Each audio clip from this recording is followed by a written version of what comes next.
Assalamu alaikum урматтуу Кадамжай жаңылыктар YouTube каналынын көрүүчүлөрү.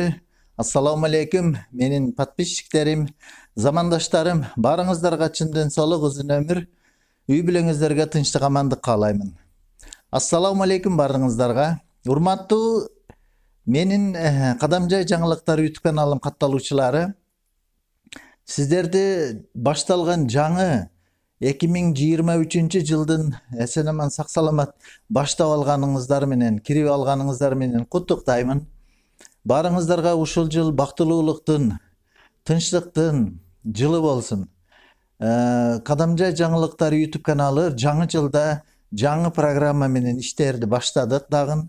Кудай буйруса сиздердин колдооңуздар менен, сиздердин жакшы ой тилегиңиздер менен, дуаңыздар менен ушул каналды дагы өнүктүрөбүз.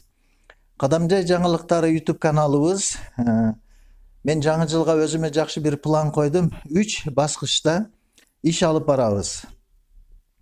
Ар кандай маалыматтар, жаңылыктар, ачылыштарды көрсөтүп турабыз. Жана коммерциялык реклама, жана эң негизги бөлүгүбүз ошол издөө процессини жолго коебуз.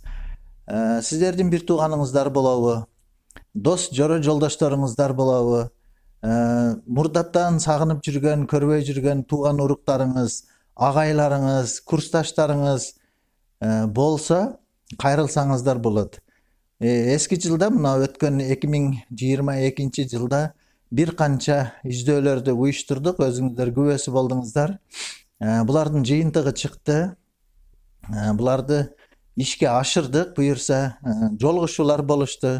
Ошолордун рахаттанып, ошолордон бир мотивация алып, мен ушуну дагы 2023 жылда улантырайын деп чечтим. Кудайга шүгүр, сиздер дуа кылып турасыздар. Кадамжай жаңылыктары каналыга подписка болуңуздар. Видеолор чыкканда лайк басып, таркатыңыздар, колдоп кубаттап туруңуздар. Кудай кааласа, иншалла ишибизди баштадык. Барыңыздарга тынчтык, амандык, үй бүлөңүздөргө береке, ырайскорлук болсун. Аллахым барыбызды өзүдөн алыс кылбасын. Ассаламу алейкум рахматуллахи ва баракатух.